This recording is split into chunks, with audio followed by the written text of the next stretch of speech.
Inertia, come. Oh, unsuccessful there.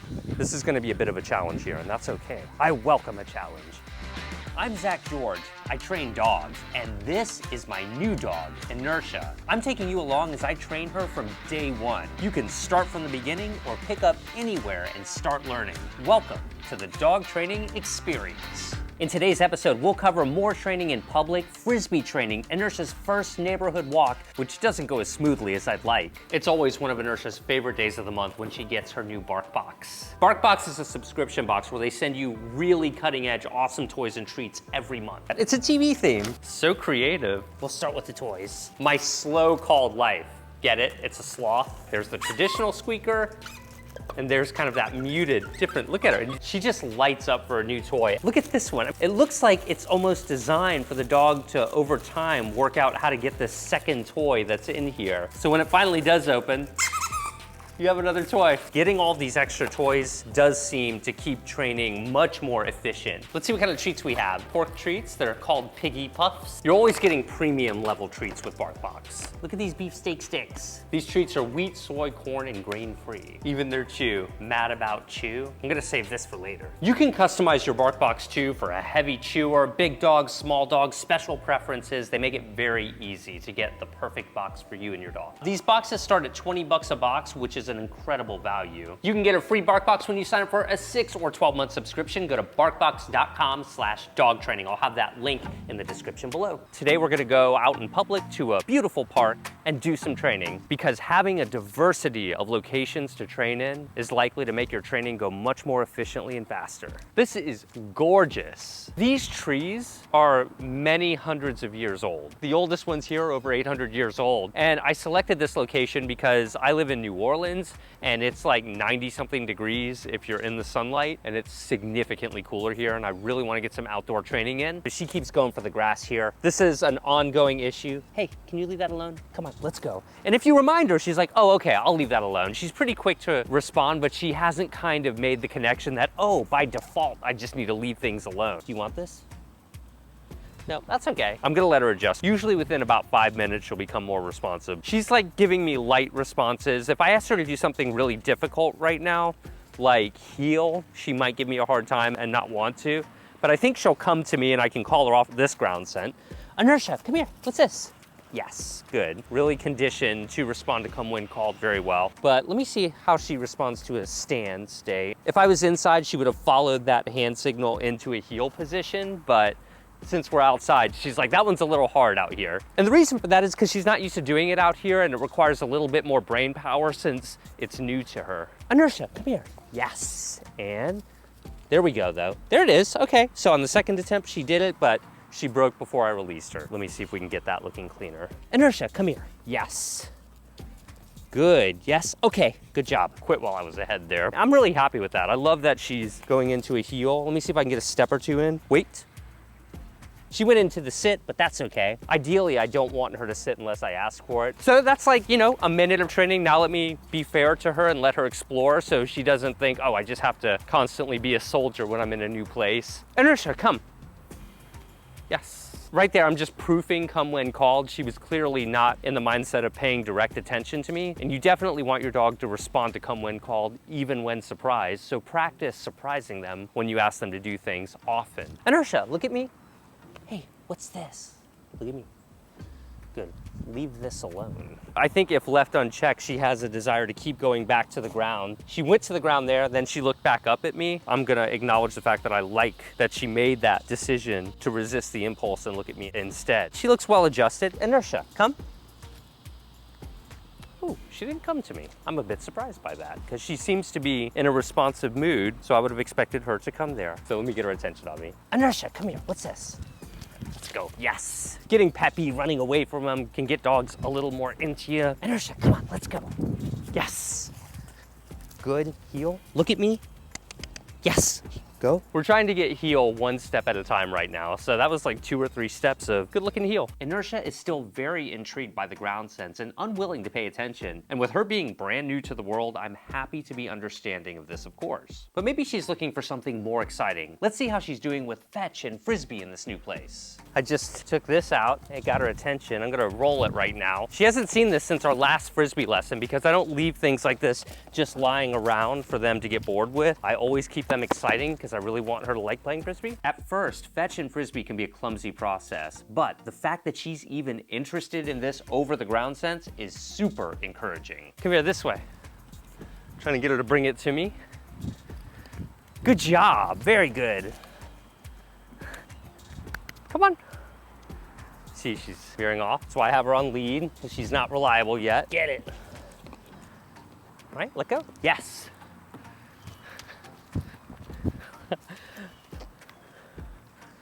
Good.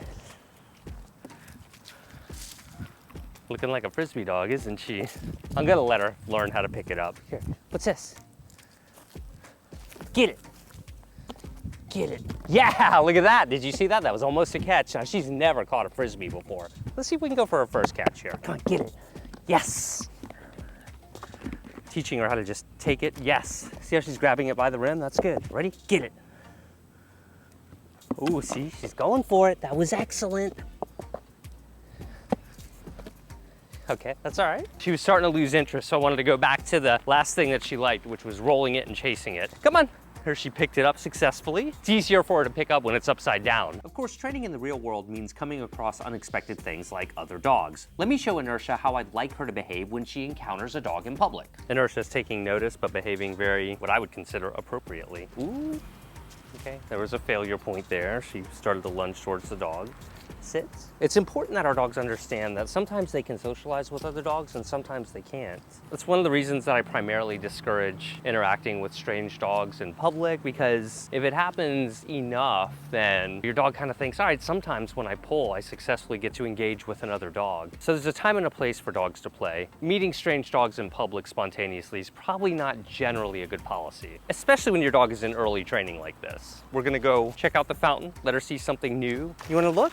Come on, it's okay. All right, so she's a little reluctant. She's like, ooh, water. I'm gonna be a little cautious around that. So a moment ago, she was like, get me away from this water. Now she seems to have adapted pretty quickly. She's very interested in the smells, which is really the main reason we're here. If she listens to me in this environment, that's great, that's bonus. But at just over 4 months old, I think it's important that you have a strong emphasis on just letting them poke the world around a little bit and see what it's about. Look at this, a fishing lure.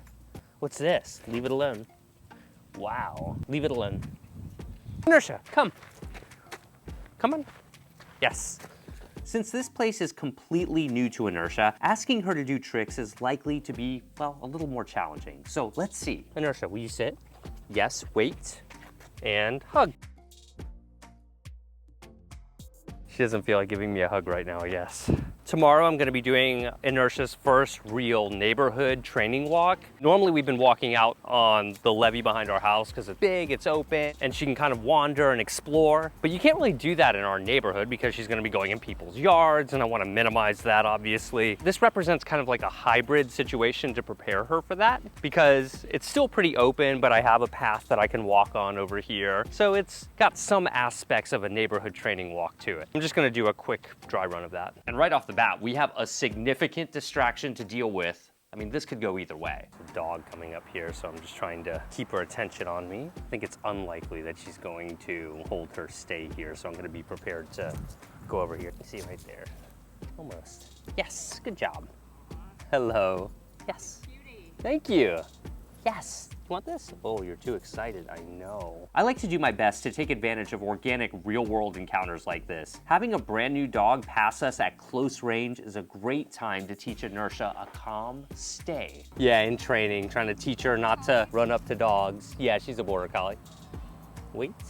Yes, you're doing very good. That was nice of that lady to stop and talk to us. You might have noticed how my attention was completely focused on Inertia, and I was trying to get a treat every few seconds into her so that she knew that holding that stay was really working. At one point, she was a little too distracted to accept the treat, but she still managed to really hold her position in the presence of a dog just a few feet away. It's little glimmers of success that start emerging the more you train your dog, and then they become frequent occurrences of success. Notice how we're on a paved path here. This is a completely different type of walk because I'm encouraging her to stay on the path instead of, say, roaming 10 feet around me. My goal for this lesson is to just keep her on this sidewalk as I walk so that she's not just going wherever she wants, wherever the leash will go. Inertia, let's go. Come on. Good. Nice job. Yes. Right there. She started to go off-road, so bring her back here, sit. Remember, my goal is to keep her on the sidewalk. I'm using the leash to manage her and keep her close, but I'm not using it to provide an over-the-top physical correction. Sit, yes. That was very good. Okay, look at me. Yes, let's go, come on. I'm not gonna make her heel. I'm restricting the length of her leash. I'm not pulling her back, but I'm like saying, no, you don't need to be going off of there. Come here, let's go. Yes! So I changed directions there to kind of change her momentum and get her more following me than walking away from me.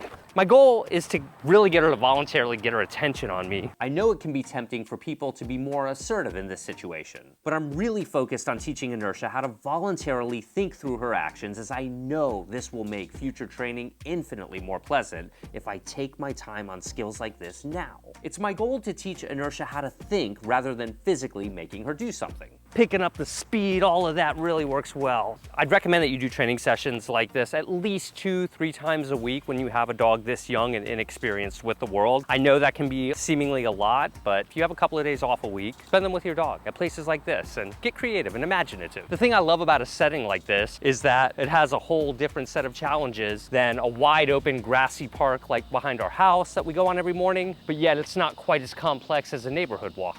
It'll be interesting to see how she does with that tomorrow. It's a big day. Inertia is going to have her first walk in a proper neighborhood. For a dog trainer like me, this is a big deal. But there's a few things I have to do before I do that. Because remember, the neighborhood, it's a tough situation to walk in. Our routine in the morning here is to get up, go out here, and take a, about a 30-minute walk or so, just so she can really explore. Remember, she doesn't have the skill or discipline to stay close to me, so I intentionally walk her in a place where she can roam and just kind of be a little bit free. That's the reason I'm using this retractable leash, which I know is quite controversial amongst my peers and people, but I think that as long as in a very specific situation where you want your dog to be able to do a potty break or go and just kind of smell around and not be in training mode, these can be really good. You don't use a retractable leash with a dog who doesn't listen well or a dog who's in a more congested area. We have a gate here going out. I want to make sure that Inertia knows not to just run out when I open it. Wait. I do this so that I can check and see if any other dogs are coming or people, and there's not a soul to be seen for miles and miles. Okay, good job.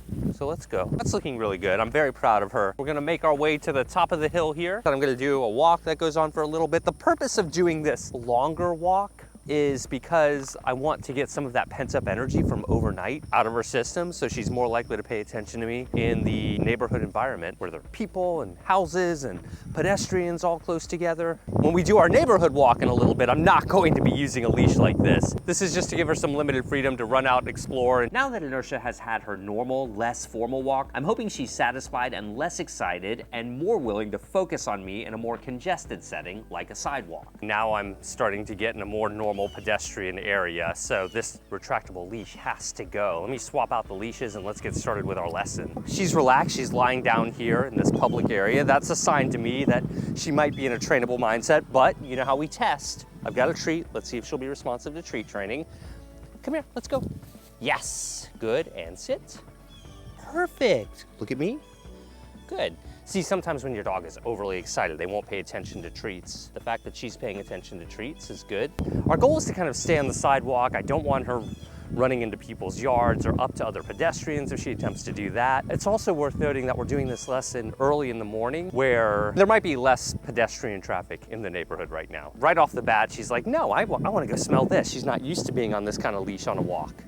So let me see if I can motivate her to come to me. She wants to smell the tree. Let's try the classic foot shuffle move. Hey, what's this? Come on, let's go. Here we go. Getting a little peppy. That seems to still be working with her. But remember, my goal here isn't to do like a classic heel and have her disciplined, glued to my side. My goal is just to have her walk in a semi-civilized manner. I'm going to discourage excessive pulling on the walk. Doesn't mean there won't be tension at all. And it's also worth noting, my goal isn't to make it anywhere. If I just have to do my entire walk right here on this 7-8 foot stretch of sidewalk, that's where we'll stay. This isn't necessarily a relaxed walk as much as it is showing her how to stay on a sidewalk, basically. Okay, good. Yes, whoa, Inertia, what are you doing? Let's go back this way, come here. So I'm gonna do this classic back and forth motion here just to get her zoned into me. Good. Inertia, look at me. Yes, good girl. When she pays attention to me periodically, I'll go ahead and reward her. But right now, let's see how she's just pulling ahead. I don't like that at all. Inertia, come on, let's go. Let me see if I can get her over here. Inertia, what's this? Inertia, come. Oh, unsuccessful there. This is gonna be a bit of a challenge here, and that's okay. I welcome a challenge. There's some goo on the ground over here. I have no idea what it is. It looks gross, and she's trying to get to it. But that's the real world. Things are not going smoothly here at all. I can get intermittent attention willingly from her, but not in a reliable manner yet. Inertia, leave it alone, leave it. Leave it alone. Here, that's gross. Sit. Nice, good girl. Okay, come on, let's go. Yes, there we go. There's a nice success. We're going to go back this way. All right, we're about to pass that goo again. Let's see if she automatically leaves it alone. Sit. Good. Okay, come on. Leave it alone. Okay, she's not there yet. Rather than just pull her away, let's zone in on this. It really pays to clearly show and teach your dog to think and listen in these dedicated leash training sessions. So I'm actually going to take advantage of this gross stuff on the ground and yes, very good. Right there, she looked at it and she's like, all right, that's not working for me. Whoa, that's exactly the kind of excessive pulling I want to discourage. See, excessive pulling, we'll go back the other way. Right as she starts to pull, I stop and I kind of anchor the leash right here to my hip. This would be an unreasonable standard to hold her to if we hadn't pre-exercised her at this early point in her training. So that's why I'm emphasizing it's important to let your dog explore and get that curiosity out of their system before asking them to do a highly disciplined activity like walking on a leash on a narrow sidewalk like this. From what I'm seeing here, we have a really long way to go before she's trained to adequately walk on a sidewalk like this. But we'll see if we can get just a few feet of walking here without stepping off onto the grass. Okay, it looks like Inertia's attention is starting to wane 15 minutes into this session. She might be done, but let's stay with her for a little bit longer. That's enough, that's enough. Barking, that's okay. Well, this is a nice surprise. Aunt Jenny is out here for her morning ride. Inertia loves Aunt Jenny. Maybe I can encourage her to hold a polite sit to be pet. Remember, I'm not making Inertia sit physically because if you have to physically make your dog do something, then you're not actually teaching them. Furthermore, I don't want my dog doing something because they fear the consequence if they don't. Give me a sit right here. Can you, well, you're not gonna be wild, I know. Can I have a sit? Good job. Okay, let's go say hi. There you go, nice work. Scary person with the helmet and sunglasses. I know, yeah. So a good socializing opportunity here. Oh no. Here I'm gently restraining her to manage her jumping, but I'm clear to make sure that Inertia does not perceive this as overly aversive. Rather, she learns that access is cut off to people when she greets them by jumping. This is consequence enough without being overly physical. It's really important to me to keep the mood upbeat and positive in lessons like this. Come on. Yes, good. This way, let's go. Come on. She's lagging behind. I'll just keep walking forward a bit. There's a difference between kind of encouraging your dog to walk with you by giving them a gentle tug compared to a correction where it's like, no, don't do that, where you're trying to actually inflict something highly unpleasant to discourage the behavior. Inertia is doing okay, but I think I should change up my method to make things a little bit easier for us both. Dogs are more likely to follow us than walk beside us, so let's try that. Come on. By standing in front of your dog in leash training like this, you're giving them a slow-moving target to focus on, and leash walking, in part, comes down to showing a dog how to walk slower than is natural for them. Good, yes, so we're getting a little bit. This is more what I'm looking for. Come on, let's go. Yes! Good. We get a bite of chicken, come on. Leave it alone, good girl. Leave it alone, yes. One of the advantages here of staying on this stretch during our training walk is that it becomes familiar to her. If I were to just keep going and every new inch is a new place that she's never been to, this would be an impossible task right now. I mean, it's borderline impossible right now, so if I can just get one success in, I'm happy.